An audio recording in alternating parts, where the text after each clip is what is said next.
Voilà, il est déjà 13h10. Je voulais dire, moi, parler sport. On est début de week-end. Normalement, début de week-end, on parle beaucoup de sport.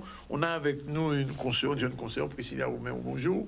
Bonjour. On vous a beaucoup vu autour de Guadeloupe, entre autres, pas que, en plusieurs langues en plus, ce qui est intéressant.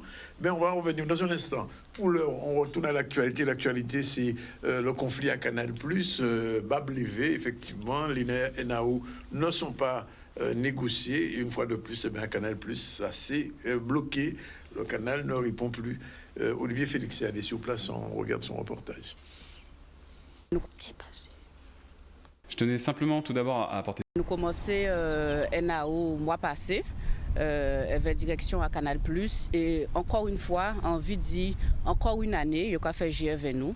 Encore une année, il a fait nous comprendre qu'il ne peut pas répondre positivement à l'ensemble des revendications que nous avons, d'avoir situation là difficile, situation sanitaire difficile, situation sociale difficile, pour y faire investissement, ni la concurrence qu'a monté. Enfin, chaque fois, c'est toujours les mêmes excuses. Toute richesse là qu'il a accumulée là, eh ben, nous avons constaté que chaque fois, il a mis en poche à yo. Il y a envoyé un parti en France pour les actionnaires et restant là, c'est un poche à yo. Nous, les salariés qui là, nous les travailleurs qui là, qui trimé tous les jours, qui a fait le maximum pour répondre pour les Guadeloupéens à besoin à yo, en toutes circonstances, puisque nous avons rappelé que pendant Covid, nous travaillons, particulièrement les vendeurs des boutiques, ils étaient là, ils étaient présents, malgré les risques pour eux, pour famille à eux, ils étaient présents, mais ils ont constaté que chaque fois, tant qu'il s'agit de travail et de faire ça qu'il y a fait, yo là, mais quand il s'agit de rétribution, qui en termes salariales, au niveau des rémunérations, il faut faire comprendre que ça n'est pas possible, qui en termes de conditions de travail, ça n'est pas possible, et aujourd'hui là, il y a des nouveaux politiques qui ont sorti, qui ont imposé yo, que du jour au lendemain, par exemple, la mobilité, ils ont imposé yo la mobilité, ça veut dire que voilà, mois prochain, ils ont travailler sur d'autres boutiques. Alors aujourd'hui là, c'est en Guadeloupe, c'est qu'en Martinique demain, nous pas savons. Donc nous avons dit que trop, c'est trop. Et c'est pour ça que nous avons dit, d'une part, on ne peut pas faire sans travailler dans la société. C'est eux qui s'efforcent à l'entreprise là. C'est eux qui ont fait si justement ils ont accumulé toute sa richesse. Donc il est là pour tenir compte des revendications, nous, pour tenir compte des travailleurs et d'une part, redistribuer paquet de l'argent là, zone là. Parce que c'est 30 millions, plus de 30 millions de bénéfices nets que la société là ça a fait. Et pendant des années. Donc il est véritablement qu'il y aurait dispatché anti-parti à l'argent là ça parce que nous aussi nous avons des projets de vie, nous aussi nous avons des familles, nous aussi nous avons des dépenses et nous avons besoin de vivre dans le pays là ça. Alors ça c'était le point de vue des salariés, donc depuis 3 jours donc Canal+ est bloqué. Je vous rappelle qu'il y a quelques années la grève avait été beaucoup plus grave, mais cette fois-ci peut-être que les négociations vont s'ouvrir, en tout cas on l'espère pour eux. On retrouve tout de suite la direction de Canal+ qui a voulu répondre à ce mouvement de grève. Je tenais simplement tout d'abord à apporter 2 précisions qui me semblent importantes. Un, de vous dire que nos boutiques à Milénis, à Desmarais et à Moudon restent ouvertes et accueillent nos abonnés, important pour les équipes qui sont présentes. Et bien sûr, on recommande dans le contexte actuel de privilégier les moyens de contact à distance, c'est évident pour respecter les mesures préfectorales. Et 2, qu'on a environ 15% des salariés qui sont aujourd'hui grévistes, donc une très large majorité de salariés qui ne le sont pas et qui sont au travail. Un processus de NAO a été enclenché il y a quelques semaines maintenant, avec des échanges nourris avec les 2 représentations syndicales qui font partie de cette société, la CFDT qui est le syndicat majoritaire et l'UTT-UGTG. Alors, dans ce processus-là, il y a des sujets qui ont été remontés, qu'on a étudiés point par point par la direction, et on a répondu favorablement à une grande partie d'entre elles, et d'autres points que nous considérons être des sujets importants, mais qui doivent dépasser le seul cadre des NAO et d'être traités dans un autre cadre plus favorable, qui est celui du CSE, qui regroupe l'ensemble des organisations syndicales en réalité. Donc, il y a beaucoup de choses qui ont été faites chez Canal+ déjà, et on comprend que certains collaborateurs considèrent qu'il y a peut-être des choses à faire en plus, le contexte est difficile pour tout le monde. Mais je tenais aussi à rappeler tout de même que nous avons eu à cœur, depuis mars 2020, de favoriser plusieurs choses. Un accompagnement managérial, un accompagnement sécuritaire et un accompagnement aussi financier avec des rétributions pour encourager, accompagner et sécuriser nos collaborateurs dans ce contexte particulier. des chantiers restent à ouvrir.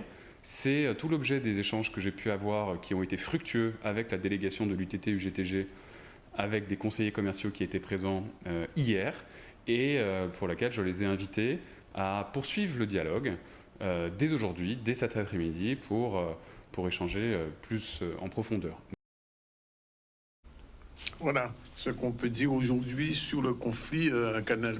Nous y reviendrons bien évidemment en début de semaine. Alors je voulais dire, on va parler sport, puisqu'on reçoit une sportive, journaliste sportive de longue date déjà. J'ai presque envie de dire que c'est héréditaire. Enfin, on peut caler juste là. Priscilla, bonjour. Bonjour. Alors, avant même de parler de Offensive Sport Mag, il y a quand même un background, ça fait quand même du temps, oui, une histoire quand même sur le sport en Guadeloupe. Effectivement, c'était pas une. Je ne me destinais pas au sport, ça c'est clair. Oui. On a commencé à Atlantique, c'est vrai, Atlantico, on ne se destine pas au sport. Quand on a commencé dans les rédactions nationales, à Atlantico, etc., non, on ne se destine pas au sport. Mais voilà, comme quand je suis rentrée en Guadeloupe en 2013, j'avais vraiment la volonté de faire quelque chose ici dans le domaine des médias. J'ai travaillé avec beaucoup de gens dans ce domaine-là. Effectivement, j'ai eu l'opportunité d'être sur le Tour de Guadeloupe parce que je parle anglais et espagnol et que c'était une manière d'être présente et puis de traduire aussi les invités. Et puis, par ce chemin-là, je me suis rendu compte de tout ce qui était possible dans le sport en Guadeloupe, de ces espoirs incroyables qui avaient, de ces jeunes incroyables qui se passionnaient pour leur discipline, que ce soit le cyclisme ou même des disciplines moins connues comme le touring bâton par exemple, qui est extrêmement structuré et qui se bat pour exister et pour apporter un bien-être aux gens. Et je me suis dit, pourquoi faire de l'actu ? Pourquoi aller courir sur les plates-bandes de ceux qui le font déjà très bien et qui ont des moyens pour le faire, alors qu'il y a tant d'histoires à raconter dans le sport. Oui. Donc c'est comme ça que j'ai décidé de rester dans le sport. Alors ce qui est pas particulier, ce qui est un petit peu pas original, mais enfin qui est nouveau ici, c'est qu'il n'y a pas beaucoup de femmes dans le sport en Guadeloupe. Non. Alors que sur les chaînes françaises ou étrangères, on voit une floraison, on parlait de Canal+ tout à l'heure. Il n'y a pas de Pierre Ménès non plus, heureusement. Ah non, tant mieux, on va pas se plaindre. On va se plaindre qu'il n'y ait pas de Pierre Ménès ici, mais enfin, je veux dire qu'il y a peut-être une ou deux femmes, même pas une femme à Guadeloupe Première qui fait un peu de sport. Oui, il y a des femmes. Il y a des femmes qui sont passées dans le sport, effectivement. À RCI, il y a une grid qui a été là aussi. Mais c'est pas la majorité. Enfin, quand on dit c'est pas la majorité, c'est-à-dire que c'est un métier qui commence à se féminiser en Guadeloupe.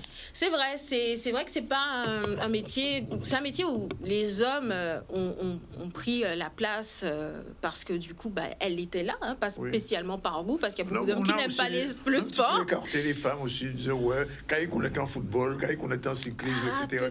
J'ai entendu ça. C'est peut-être vrai aussi. Bon, c'est peut-être aussi l'endroit, le petit vestiaire masculin où on est tranquille entre potes et on peut sans avoir les filles à côté. Exactement. Oui, ça a peut-être été ça, mais non, en fait, il y a, pour moi, déjà, ce sont des gens qui ont tracé un chemin, qui ont été là par pure passion, faut pas l'oublier non plus, ils n'étaient pas vraiment... Vrai, il faut le dire. C'était des passionnés, et ils sont encore passionnés du sport. Moi, la passion du sport, elle est certes récente, mais... Maintenant, j'envisage pas de ma vie sans sport. Je suis crossfiteuse. À ce point-là ? Ah oui, vraiment, ça m'a apporté beaucoup personnellement. Et c'est presque naturellement que mon projet s'est orienté là-dessus. Depuis 2017, j'avais déjà un projet assez construit sur le sport, que j'étais passée au Startup Weekend, j'avais eu le 3e prix. Et je me suis dit, il y a un truc, il faut que je persévère. Mais la peur de se lancer, la peur d'affronter le monde de l'entrepreneuriat, j'ai préféré choisir des solutions peut-être de confort, mais qui n'en étaient pas. Et donc du coup, voilà, aujourd'hui... vous passez à l'offensive. Je passe à l'offensive. Mais offensive, sport mag. On passe à l'offensive avec les moyens qu'on a. Oui. Les moyens qu'on a n'empêchent pas nos ambitions. Je suis dans une chaîne je suis assise aujourd'hui sur une chaîne et je passe sur une chaîne à qui en 86 on donnait pas 3 copecs et qui aujourd'hui est la chaîne de proximité par excellence que les Guadeloupéens adorent, que certains Guadeloupéens suivent. J'en sais quelque chose. Qui a su imposer son style. C'est bien la preuve que au-delà du moyen, il y a la volonté et il y a la stratégie, il y a la passion. Le sport, c'est vraiment quelque chose qui est très important pour moi. Je pratique du crossfit depuis 6 ans. Et je vois que je ne suis pas la seule. Il y a tellement de talent. Tellement de talent. Depuis le Covid, alors le sport s'est développé. En fait, le sport perso, peut-être pas le sport en salle ou le sport sur les terrains, mais à l'extérieur. Je suis dans la région de Basse-Terre, à Rivière-Sens le matin. Le week-end, mais c'est full up complètement. Les gens se sont rendus compte que déjà les gens se sont rendus compte qu'en finalité, peut-être qu'on est sur une île, mais on n'est jamais chez nous. Voilà. Et quitte à être chez nous, autant faire du sport. En profiter. Alors, parlons un peu offensive. Alors, comment le produit offensif se présente? J'aime le produit. J'aime le mot produit. Mais oui, c'est un produit. C'est un produit. Moi, c'est un produit. C'est un produit. Effectivement, Offensive Sport Magazine, c'est un produit. C'est un pure player d'actualité sportive. Quand on parle de pure player, c'est-à-dire qu'on a fait le choix de ne pas se positionner sur du print, sur de l'impression.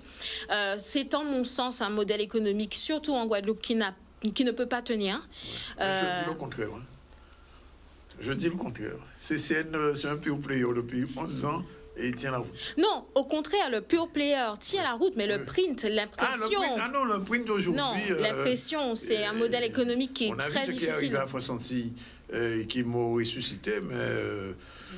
je ne veux pas être prédicateur de rien du tout, ni prophète, mais je sais que la presse écrite aujourd'hui, pas seulement en Guadeloupe, au point de vue mondial, les gens qui ont votre âge Priscilla aujourd'hui achètent de moins en moins de journaux et lisent sur le net, sur les réseaux. C'est oublié. D'ailleurs, merci, j'ai su sur les réseaux. C'est à vous qu'on a toute la Guadeloupe. était reporté à 2021. Je l'ai su sur les réseaux hier soir. Voilà. Oui. Voilà. L'idée, c'est de se dire, on a fait une étude avant de partir. Parce qu'il fallait vraiment qu'on soit au fait de notre marché. Donc, on a créé une étude dans laquelle on s'est rendu compte que la particule... Une seconde, on m'a dit que j'ai un direct téléphonique qui... Oui, allô? Oui, allô? Oui, nous sommes donc effectivement, suite à l'intervention que nous avons faite tout à l'heure en direct, le sous-préfet a entendu cet appel, il est arrivé et à Marie-Galante et effectivement... Là, il a pris l'engagement devant les ouvriers, devant les planteurs, en disant qu'il y a effectivement un déficit de communication. Donc, il va leur transmettre tous les documents et tous les dossiers qui ont été engagés et qu'il prend la responsabilité de mettre en place un médiateur pour rapidement rassembler tous les partis autour d'une table ronde. Il va rapidement fixer une date pour que les choses puissent être dites et que tous les documents, et surtout le syndicaliste, M. Fallard, lui a dit « Nous voulons avancer, mais il faut les documents, nous attendons les documents. Si vous nous aviez donné ces documents depuis le départ, nous aurions été informés et les choses se seraient avancées. » Donc, bonne nouvelle, la médiation va être mise en place. Ben, tant mieux, c'est dit en direct en plus d'un ZCL et c'est nulle part ailleurs. Alors, on continue avec l'offensive. Oui, alors effectivement, je disais qu'on a fait une étude avant de se lancer et on s'est rendu compte que même en Guadeloupe, qu'on disait pourtant timide au niveau du numérique, la plupart des gens ne s'informaient plus que par Internet, que par les réseaux sociaux bien sûr, et que par les plateformes comme celle-là. Ça nous a conforté dans notre stratégie et nous avons décidé de prendre la stratégie du pure player, 100% numérique, avec un site internet d'information, des réseaux sociaux qui sont construits sur le modèle de l'audiovisuel avec du reportage vidéo. Tout à fait. Et à venir aussi des podcasts pour que l'information sportive arrive aux gens d'une manière ou d'une autre et sur la forme rapidement sous la forme qu'ils préfèrent ou avec laquelle ils sont plus à l'aise. D'accord. Alors, j'imagine que le site, ça doit être www.offensive.com. Alors c'est ça, c'est www.offensivesportmag.fr. D'accord. Oui. Alors, qu'est-ce qu'on y trouve? Si tout à l'heure, je vais le faire en sortant, qu'est-ce qu'on y trouve? Alors, sur le site, on trouve évidemment une page d'accueil avec les informations, l'actualité chaude, les dernières infos. On a aussi l'onglet vidéo qu'on retrouve aussi sur le site, c'est-à-dire que si on n'a pas été sur YouTube ou sur Facebook, sur le site, on peut visionner l'ensemble de nos reportages. Oui. Très bientôt, on va aussi retrouver des dossiers, des talk shows. On a un talk show à venir le 28 mai. Le sport m'a sauvé. Donc du coup dans lequel on va recevoir les acteurs du sport et voilà, et avec des reportages. Donc on va décliner l'information et en écrit et en son et en vidéo. Alors la question sensible, le modèle économique. Alors, le modèle économique d'Offensive, pour l'instant, on est dans la première phase où on présente le produit. D'accord. On présente le produit, on présente ce qu'on peut faire aux partenaires potentiels et on leur dit, voilà, on veut aller dans cette direction-là et je suis sûre que vous avez votre place à nos côtés. Donc, du coup, on est d'abord sur un modèle économique de premium, c'est-à-dire on vous montre ce qu'on peut faire. Et ensuite, on va passer sur un modèle économique, on va dire un peu, comment dirais-je, un peu bizarre pour de la presse, mais je pense qu'il va fonctionner, c'est qu'on va beaucoup axer sur le produit dérivé plutôt que sur l'achat d'informations. Parce que très clairement, j'adore mon métier, je suis journaliste de cœur, c'est toujours ce que j'ai voulu faire, mais je vois bien qu'aujourd'hui, les gens pensent que l'information ne s'achète pas. Oui. Et c'est un drame, mais c'est comme ça. Ne pense pas ça. Hein. Quand on est journaliste, on sait que l'information a un coût. Oui, et comment et tout le monde sait que l'information a un coût de production, oui. un coût de revient. Oui. L'information est un produit. Malheureusement, avec Internet, elle est tellement disponible partout oui. que pourquoi acheter quelque chose que si je ne le trouve pas chez toi, en 2 clics, 3 clics, je vais le trouver ailleurs. Oui. Donc, il faut pas se battre contre le courant. Les gens... Pour les gens, l'info ne s'achète pas. Je ne vois pas pourquoi j'irais leur imposer un prix sur quelque chose qu'ils ne veulent pas acheter de toute façon.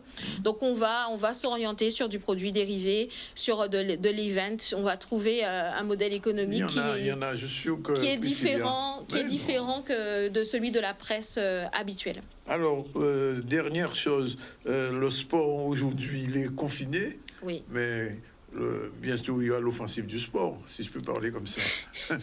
Le sport reviendra, parce que vous savez bien que si le sport ne revient pas, c'est que nous, c'est terminé. Mais oui, c'est clair. Donc le sport reviendra, quand le sport reviendra, on sera là. Et puis même quand le sport est confiné, on est là. Oui. L'actualité est là. Bien sûr. Les acteurs essayent de trouver des solutions. Ils sont en réflexion et les sujets sont là. Et nous, on est là pour les trouver, les chercher et vous les exposer. Sport guadeloupéen ou bien parce qu'on est sous le net beaucoup plus loin? Alors, le sport guadeloupéen en priorité, mais notre idée aussi, et je pense que c'est notre plus grand défi, c'est de ne pas laisser tomber toutes nos pépites qui sont parties en France et qui se sentent parfois bien seules. Ok. Et l'idée aussi, c'est Offensive va vous montrer évidemment la compétition qui a eu lieu ce week-end, les gamins, les bénévoles, mais il va aussi vous montrer, par exemple, Théo Malédon qui est en train de brûler les parquets de la NBA, qui a un petit Guadeloupéen aussi, ouais. Et puis tous ceux qui sont là-bas et qui sont parfois trop seuls. Ils ont aussi besoin de savoir qu'il y a un média qui est là avec eux. Alors, et ce sera nous. Dernier mot, en octobre pour le Tour, quel sera le rôle de Offensive? Alors pareil, le Tour c'est une manifestation qui est extrêmement bien suivi. Ouais. On va prendre une position peut-être plus, on va dire, des à côté, peut-être plus informative pure.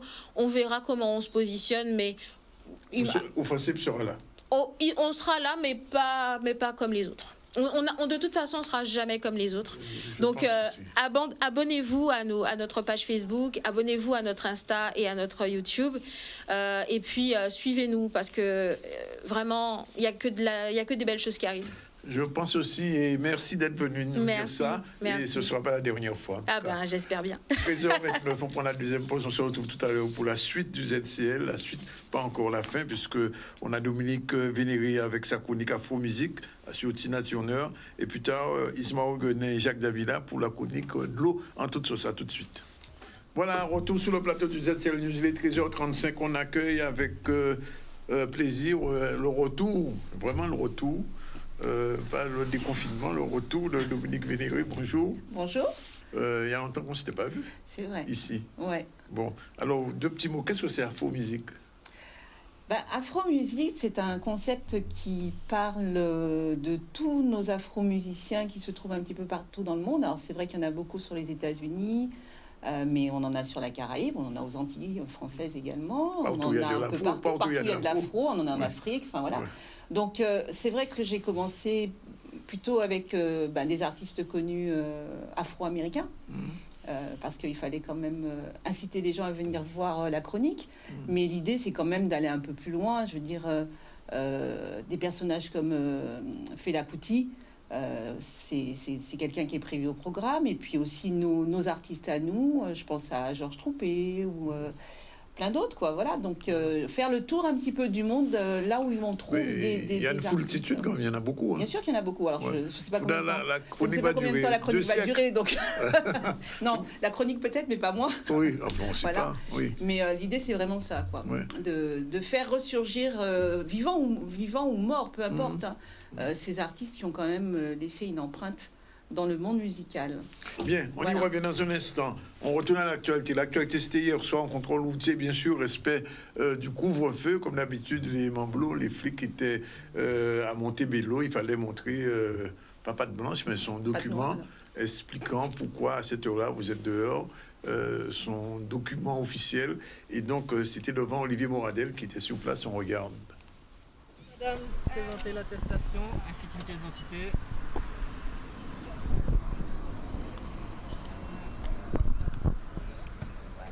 Merci. Alors comme vous le savez, ça fait 1 semaine et demie que le préfet a pris les nouveaux arrêtés qui intègrent maintenant la règle des 10 km, mais qui intègrent toujours le couvre-feu. Et c'est pour ça que nous sommes là ce soir. Depuis 1 semaine et demie, je dirais que les comportements sont favorables. On n'a pas eu de grosses difficultés, quelques comportements à la marge. Et là, vous l'avez vu ce soir, les gens, là, pour la plupart, il est 20h30, ont leur attestation. Certains rentrent du travail. Et donc pas de difficultés sur ce contrôle. Et je dirais que c'est positif pour la semaine et demie qui reste. Oui, pourquoi pas, parce qu'il y a quand même beaucoup de voitures donc, sur la route, donc c'est normal. Et puis je fais partie du métier, donc je peux pas dire que c'est pas bien. Je fais la même chose. Je suis en retard et ça me dérange. On se connaissait pas. Je suis en retard et ça me dérange parce que là, je vais travailler et ça me dérange. Et vous travaillez dans quoi? Je suis infirmier, monsieur. C'est très bien, il faut que le Covid diminue pour qu'on puisse rouvrir les restaurants. Moi qui suis restaurateur, qui ai une petite pensée pour tous mes collègues ce soir. Et voilà, il faut que tout le monde fasse des efforts pour que la situation se règle au plus vite. C'est contre ce soir, moi je trouve que c'est tout à fait normal. De toute façon, vu l'heure qu'il est, personnellement nous sommes sur la route toujours. Alors ce qui fait que personnellement qu'on sort du boulot, où je vois pas qu'est-ce qu'on peut faire à cette heure-ci sur la route, vu qu'il y a un confinement. Effectivement, en journée, on a des contrôles assez tôt le matin aussi sur tous ceux qui partent au travail, déjà pour voir un peu les attestations. On a la fin de matinée, le début d'après-midi, la fin d'après-midi. Et puis ce soir, là, c'est exceptionnel. Tous les 2 à 3 jours, on a un dispositif renforcé. Ici, ce soir, à Montebello, vous avez 20 gendarmes sur les axes nord-sud. Et j'ai le même dispositif avec une vingtaine de gendarmes à Baïf, à la tour du Père là-bas, aussi pour les personnes qui arrivent de la côte sous le vent ou de Basse-Terre. Et donc, j'ai les retours par téléphone, donc effectivement la plupart des personnes avaient leur attestation et pas de difficultés particulières. Ce qui est important pour nous, c'est de rappeler le message, de dire il nous reste 1 semaine et demie, il faut respecter les arrêtés, que ce soit pour le couvre-feu et surtout dans la journée, la fameuse règle des 10 km. Voilà, c'était hier soir et sans doute ce soir autre part. On va parler musique puisque Dominique est de retour. Elle est de retour avec une artiste américaine, afro-américaine. Elle est vivante. Elle est vivante. Elle est vivante. Oui, oui. Elle a quel âge déjà? Elle a 63 ans. 63 ans, bah, Non, ouais. Enfin, mais elle a arrêté ou elle continue? Non, là, elle a arrêté parce qu'on l'entend plus trop. C'est-à-dire qu'elle est invitée dans certaines émissions, on la voit comme ça, mais elle est surtout malade. Oui. Ouais. Et je me souviens d'avoir vu un film sur sa vie. Oui, on en parle un petit peu dans la chronique également. Voilà. On va commencer. Très beau film d'ailleurs. Très beau film, oui, c'est vrai qu'il faut les revoir. Ouais. Alors c'est parti pour Afro Musique vidéo.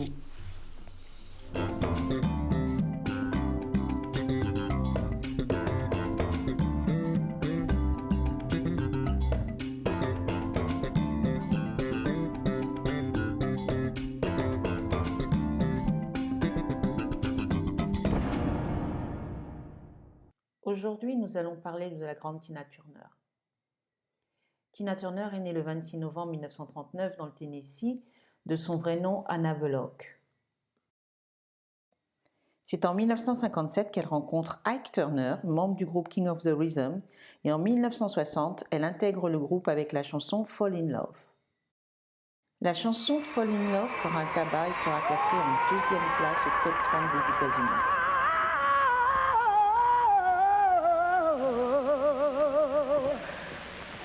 There's something on my mind. Won't somebody please, please tell me what's wrong? You're just a fool. You know you're in love. You got to face it. It is the world. You take the good along with the bad. Sometimes you're happy and sometimes you're sad. One more time. You know you love it.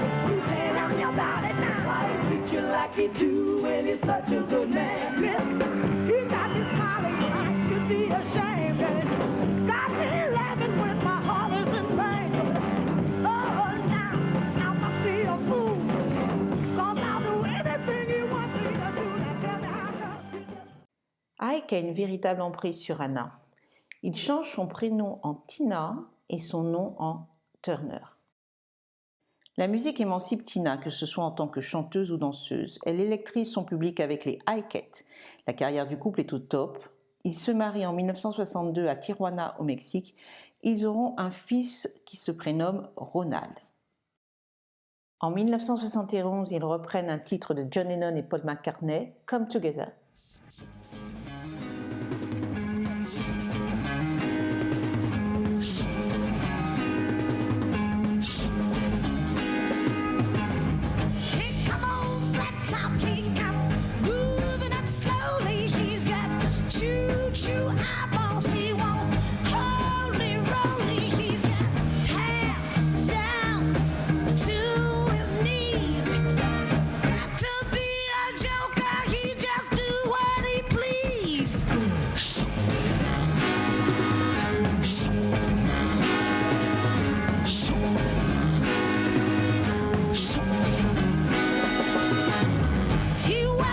Shine, he's got toe jumping ball, he's got funky fingers, he shoots Coca-Cola, he says, I know you, you know me, and it's one thing I can tell you is you got to be free, come together, right now, over me.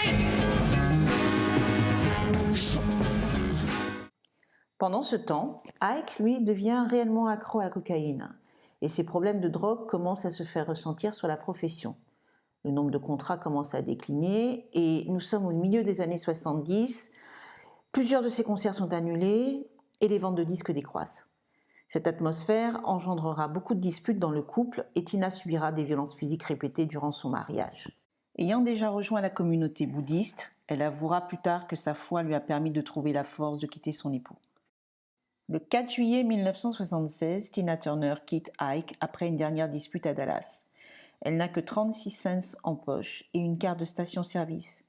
Son divorce sera prononcé en 1978 et elle obtient le droit de conserver le patronyme Turner en échange du remboursement de toutes les dettes du couple liées aux annulations. 1982, la carrière solo de Tina décolle quand on lui propose d'enregistrer une reprise des Temptations. En 1983, elle sort le titre « Let's Stay Together ».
5e album solo, Private Dancer, qui se vendra à 8 millions d'exemplaires.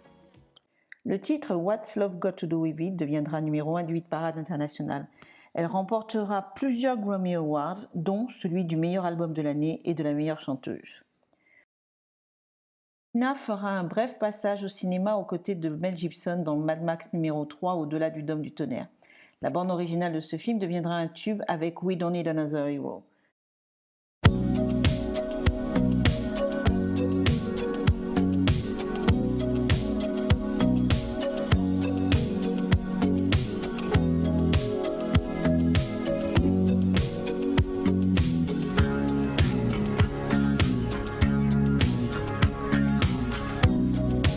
Out of the ruins, out from the wreckage, can't make the same mistake this time.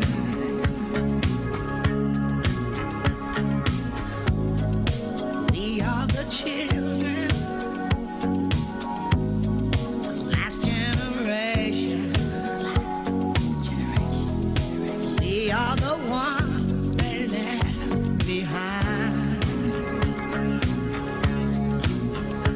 And I wonder when we are ever gonna change. Living under the fear till nothing else remains. We don't need another hero. We don't need to know the way home. All we want is what we are. En 1986, Tina quitte les États-Unis pour s'installer en Europe. Elle prend la nationalité suisse.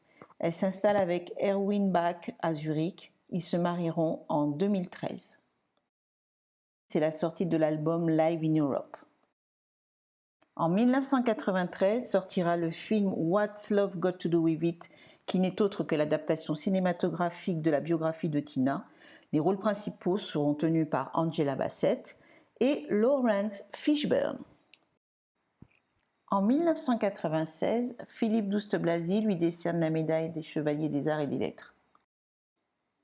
En 1999, Tina sort son 9e album, 24/7, qui se vendra à 1 million d'exemplaires. Elle annoncera qu'elle va entamer sa dernière grande tournée, mais ne se privera pas pour autant de remplir 23 stades internationaux à guichets fermés.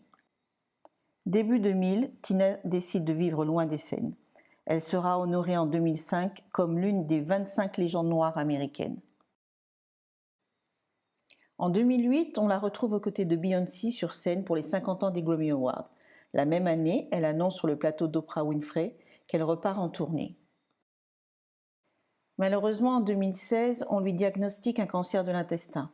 Elle développe une insuffisance rénale et son époux lui fait don d'un rein. Mais nous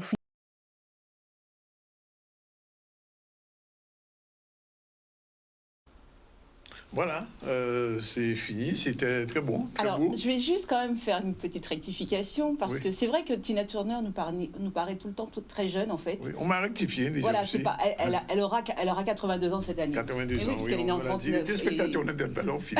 Non, mais, On ils le ont- perd, oui, oui, mais en fait, hein. c'est après coup, je me suis dit, mais pourquoi j'ai dit ça? Ouais. Non, en fait, elle aura 82 ans au mois de novembre. Ouais. Et c'est vrai que, enfin, moi, je trouve que cette femme, elle a beaucoup de chiens.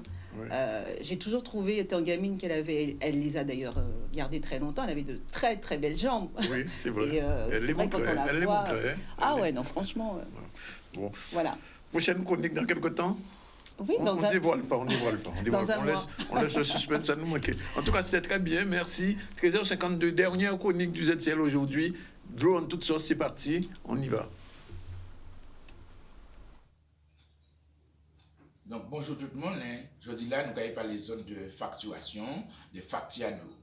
Alors facture de l'eau, on l'eau moun qui a des problèmes de facture yo, mais il faut que savent que moun là distributeur de l'eau là, il a des obligations les gars font facture, hein. Il peut pas faire une facture n'importe qui gens. Les gars font facture une débité obligatoire pour ces factures là. Par exemple, premier bitin pour une, faut un nom et adresse à service là ça. Deuxième bitin pour une, faut une coordonnée téléphonique et les horaires d'ouverture. Parce que c'est important pour usager la paix crier si nous demande à faire, si nous des informations à demander, et si aussi il y a des réclamations. Il ne faut pas mal répondre, son droit qui est demander des informations à si factuels, si débuter dans un service public potable. On a un encore qui est important, il faut un numéro pour crier en cas d'urgence. Mais il y a un problème très grave qui arrive, il faut crier ce service là si il y a un problème très très grave. Ensuite, il faut assis facture là, il faut indiquer date limite pour payer. C'est important. Et il faut assis facture là aussi, il faut indiquer qui période là, il y a facture là. Période pour abonnement, c'est embêtant, période pour consommation là, parce qu'il n'y a pas toujours correspondre. Donc il faut indiquer ça. Et puis, derrière facture là, généralement, et c'est là qu'il y a ça, et ça obligatoire, numéro à compter. Parce que souvent, si on a payé des factures qui ne correspondent pas à compter, donc pas facture. Donc c'est très très important de garder, est-ce que numéro là, qui si facture là, qui correspond à numéro à compter. Souvent, on fait des gens vérifier ça, et on voit qu'il y a des erreurs comme ça qu'on fait. Donc, à part de ça, ça il faut créer les index, c'est-à-dire que consommation à l'eau. Par exemple, vous avez consommé 220 mètres cubes d'eau, après ça vous consommez 30, ça fait 250. Il faut indiquer nouveau là et ancien là. Ça faut assez facture là, ça faut rapporter. Ensuite, bon, une autre butin, c'est que si facture là par exemple, doit être aussi trouvé, vous mettez quantité de l'eau que vous consommez, sinon obligation. Sur 30 mètres cubes, 40 mètres cubes, 10 mètres cubes, il faut porter ça. Et bien sûr, nous avons notre butin à présent, abonnement là, et c'est pas aussi fixe ça là, quel que soit si quoi vous consommez ou pas consommé, depuis vous abonnez, il faut payer un butin, il est assez élevé d'ailleurs. Vous ne c'est pas aussi là ça, ni abonnement là. Ni abonnement consommation et ni abonnement traitement des eaux usées. Donc, on va payer deux abonnements. Un abonnement pour consommation et un abonnement pour traitement des eaux usées. Et à deux par de consommation, alors que vous prix à nous là, présent, par d'abonnement là, ni consommation là, vous mettez, nous on parti, bon, si sont délégataires, ils prennent parti pour, ils prennent commune dans notre parti, mais ils can multiplier le nombre de volumes que vous consommez. Et puis, nous voyons en troisième partie, c'est les taxes. Alors que vous voyez, les taxes, ni TVA enfin, mais notamment des taxes qu'on va payer, parce que en premier taxe qu'on va payer à l'office de l'eau pour la lutte contre la pollution. On va payer en taxe, par exemple, pour amélioration à service, à traitement à les eaux usées, par exemple, pour renforcer ma réseau là. En fait, tout c'est des cas comme ça. Et puis, il y a une qui est très bizarre, que nous avons trouvé bizarre, c'est l'octroi de mer, bien sûr, régional, qui est pour moi, il n'y a rien dans ça, octroi de mer. Donc, ça, c'est ça, nous devons trouver ces factures-là, c'est très important. Mais, ça qui est important et qui a concerné les autres, tout le monde, c'est le fait qu'il y a une série de factures à présent qui est tout à fait anormales. Par exemple, en cas d'anormalie, souvent, c'est justement les factures, vous savez quoi, qui est intermédiaire, eh bien, nous avons voir les factures là, qui arrivent à Kazao, mais on pas dit pour indication ces factures-là. Parce que arrêté à 10 juillet 1996, ça, c'est il qui a organisé ça, il a réglementé ça, et il a dit comme ça, là, vrai, ou quand voyons facture intermédiaire en usager, faut dire c'est quelle période ou fait estimation. Deuxième bitin, faut dire quelle méthode de calcul ou utiliser pour arriver à telle estimation pour lui-même faire contrôler. Ça c'est un premier bitin. En deuxième bitin, nous avons constaté à les factures, c'est des factures par exemple qui est excessivement élevées. Nous avons dit non, ça est réglementé aussi, notamment par la loi Wassman et notamment le décret du 24 septembre 2012. Il a dit par exemple, si mon a une surconsommation, eh bien, en surconsommation, eh bien, ni disposition que le consommateur, le distributeur la prend pour ne pas faire payer, par exemple, il a dépassé 200 mètres cubes d'eau ou il a fait payer 200 mètres cubes. Non. Décret là très précis. Ou une surconsommation, à partir du moment où on a dépassé 2 fois, ça on a pu consommer. Par exemple, on a consommé 30 mètres cubes en moyenne, régulièrement. Là, si vous venez faire 62 mètres cubes, voyons courrier pour dire, attention, ou nous en surconsommation, gardez sous panier en fuite. Et si réellement nous en fuite, alors à ce moment-là, on va faire réparer par un professionnel de plomberie qui nie machin, et on va présenter facture à réparation là, ça, dans les 2 mois, quand même, dans les 2 mois, on ne peut pas laisser traîner. Et il ne peut pas facturer puisqu'il, des fois, ça a l'habitude de payer. Par exemple, admettons l'habitude de consommer 30 mètres cubes, et puis vous venez trouver 180 mètres cubes, comme souvent en vrai, eh bien, il n'y a pas ni droit facturer 180 mètres cubes. Donc, il faut facturer 60 mètres cubes. 2 fois ça, on a pu consommer. Et 60 mètres cubes en consommation, mais par contre, pour l'assainissement, il est obligé de facturer 30 mètres cubes parce que il faut considérer que de l'eau là, ou peut-être dans le fit là, il n'est pas passé en assainissement là, donc il n'est pas traité, il n'y a pas ni à faire au pays des fois. Donc, mais c'est ça qui est important pour nous te dire, ça très très important pour comprendre ça. Mais facture là, ça, vous voyez, bah, vous voyez une facture, et vous voyez facture là, bah ouais, vous dire, ouais, mais vous voyez 180 mètres cubes. Ou pas qu'à faire facture là, ça, vous dire non, vous ne comme ça, vous contester facture là d'abord, et vous dire, vous faire réparer, et compte tenu de vous faire réparer, demander application à le décret du 24 septembre 2012, il prévoit les dispositions pour ne pas faire payer en surcompensation importante. Deuxième, un autre but encore qui nous voit souvent, c'est le fait que des factures, pas souvent, mais de temps en temps quand même, des distributeurs ont envoyé des factures si on en est, si dès l'année, plus qu'ils ont l'année. Non. L'article 10 a arrêté du 10 juillet 1996 qui a dit que faut usager là la possibilité de payer facture de loyer au moins 2 fois à l'année. Donc si vous voyez en facture si on l'année ou bien si de l'année, vous pas n'y à payer. Vous pas n'y à payer, vous pouvez contester, parce que ça c'est ça le problème. Après vous pas n'y à payer rien, mais vous pouvez contester le fait que vous voyez en facture l'année, parce qu'il y a une obligation de respecter les réglementations là, arrêter là, qui a encadré les factures à l'eau. Alors quoi que c'est très important, tout problème à de l'eau qui est sur une facture, il faut contester ces factures là. Mais comme nous ne pouvons pas faire ça tous seuls, les usagers, nous avons rencontré une association à défense à l'usage de l'eau, et nous avons conduite là, et nous avons aidé à faire contestation là, pour nous respecter les droits, et pour eux aussi respecter les obligations qu'il y a vis-à-vis de chaque usager. Merci, c'est ça nous donne aujourd'hui. Bonjour à toutes et à tous. À l'approche des élections régionales et départementales, bien des histrions et des individus de toutes sortes se manifestent et nous nous retrouvons face à beaucoup d'ultra-crépis d'arianistes. C'est un mot qui signifierait, si on le traduisait en créole, de tout bitintologue, c'est-à-dire un paquet monde qui connaît toute qualité bitin, qui ont porté les solutions, qui veulent vous faire croire qu'ils sont en capacité de porter des solutions. Et alors que la plupart d'entre eux qui d'ores et déjà sont candidats, soit à leur renouvellement, soit pour occuper la place de ceux qu'ils souhaitent sortir, sont fort souvent les auteurs et les acteurs des irrégularités, des dysfonctionnements et des manquements dont vous êtes victimes chroniques tous les jours. Vous ne pouvez pas laisser ceci continuer à se reproduire, à se faire. Pendant ce temps, nul n'en parle.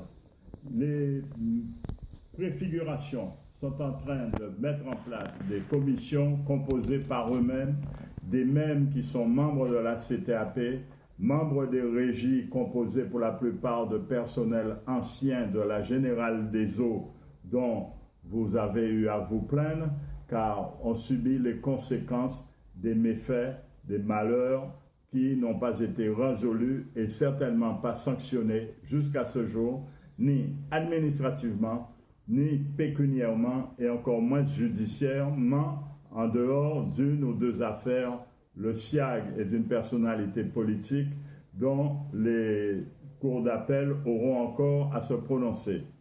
Vous voyez le nombre de personnes qui sont convoquées de par les plaintes de certains syndicats et de certaines personnalités courageuses qui, elles, au sein de leurs associations, ont porté plainte effectivement, et leurs plaintes ont été suivies des faits et ne sont pas suivies de nullité parce que ça prouve leur compétence en matière juridique et de contrôle financier, même si la justice n'ayant pas la même temporalité que vos immédiatetés a pris son temps pour arriver. Les missiles tirés sont arrivés sur l'objectif et les gens sont convoqués à la brigade financière du service régional de police judiciaire. Ne vous laissez pas abuser, mesdames, messieurs. Quand on vous dit « oui, j'ai été au SRPJ, c'était pour une affaire administrative », c'est faux. Quand on demande Verguin pour aller au SRPJ, c'est qu'on est convoqué pour une cause pénale, oui, je dis bien pénale et non administrative. Et vous devez vous faire assister de l'avocat qui vient dès le début de votre garde à vue ou qui vous accompagne, comme nous avons eu l'occasion de le voir. Donc, vous connaissez les motifs pénaux, ils ne sont pas administratifs. Ce sont une cause de détournement de fonds publics, à charge pour le procureur de savoir s'il poursuit ou pas. Entre-temps, mesdames, messieurs, ces gens sont en train de se mettre ensemble pour créer des commissions composées de leurs propres amis, des propres anciens membres de la fameuse cellule CTAP qui composait des conseils généraux, conseils régionaux pour partis et des mêmes dirigeants des régies pour essayer de solutionner les problèmes. Ceci ne peut pas continuer. Les usagers doivent être membres de ces associations. Les membres compétents des associations doivent être partie prenante et prégnante à ces compositions afin de mettre en œuvre la préfiguration conforme aux intérêts et aux demandes des usagers à l'effet de concevoir et de mettre en œuvre une restructuration et non un recasement, reclassement comme certains souhaitent. Car ce n'est que dans ces conditions que nous arriverons à concevoir et à réaliser un service public de l'eau et de l'assainissement conforme à l'intérêt général, conformément aux règles de mission de service public qui exigent de la compétence et de la déontologie.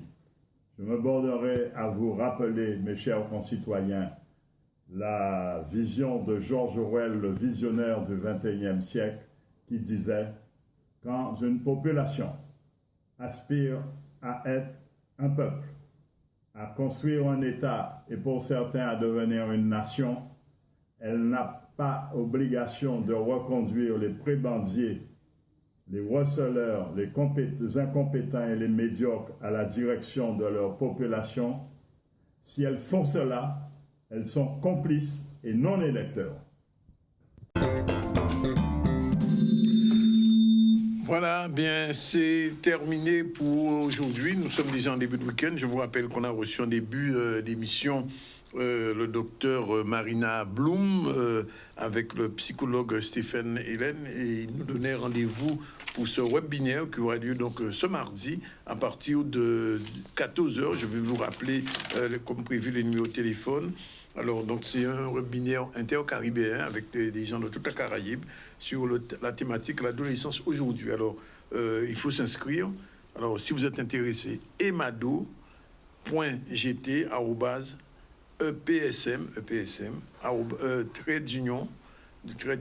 _guadeloupe.fr, et un téléphone, de toute manière, ce sera beaucoup plus simple encore, 0690 05 32 72, important. Ensuite, nous avons reçu Priscilla Romain pour son journal en ligne, journal sportif, le premier du style.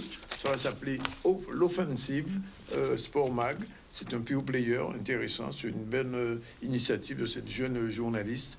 Et puis, Dominique Vénéré nous a présenté Taina Turner dans le Afro Music. Et on a terminé avec Isma Oguenin et Jacques Davilas pour chronique en toute l'eau. Canal+, la grève, pour l'instant, des négociations semblent être prévues, si on a entendu le point de vue de la direction et des grévistes. Contrôle routier, vous le savez maintenant, le week-end, tous les jours, il faut avoir son attestation, il faut un petit morceau de papier là, pour dire à qui l'heure on va sortir, à qui l'heure on va rentrer. Donc, c'est ça. Et puis, un dernier sujet, je ne sais pas si on a le temps, oui, on peut, sur la nouvelle épicerie solidaire à l'Oricis. C'est le dernier sujet, c'est sur ça qu'on va se quitter. La réalisation était assurée par Kevin. On se retrouve dès lundi.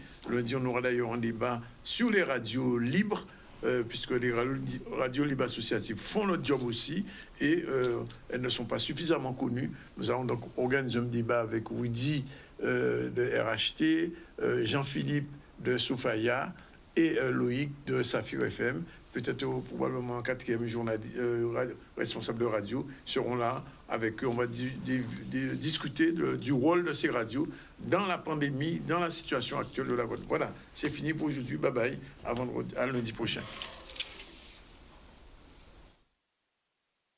L'association Coup de pouce solidaire 971 a vu le jour en début de cette année, suite à la crise du Covid-19 que rencontre bon nombre de personnes en Guadeloupe.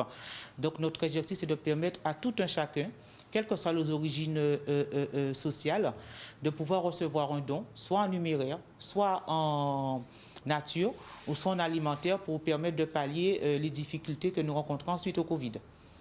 Donc, toute personne peut adhérer, il faut juste venir adhérer à l'association. Donc, si on rencontre des difficultés, puisqu'on sait très bien que les personnes les démunis ont été aidés, mais il y a d'autres personnes, comme les personnes, nos aînés s'en vont, les personnes âgées rencontrent des difficultés pour payer leurs factures.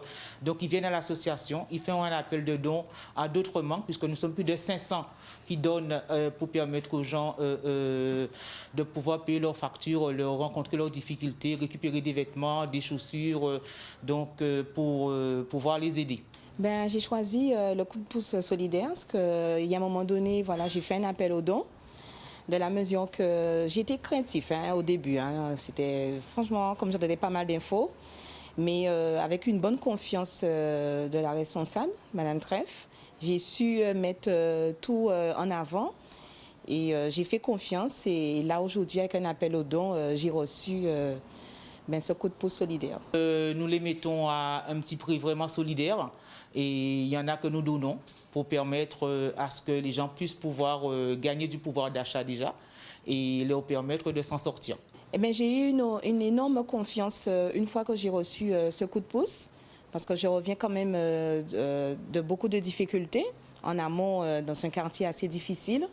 Et quand Madame Treff m'a su mettre en confiance, vraiment, ça m'a vraiment permis de vraiment faire 2 pas en avant et je me vois venir. Donc, nous sommes aujourd'hui plus de 500.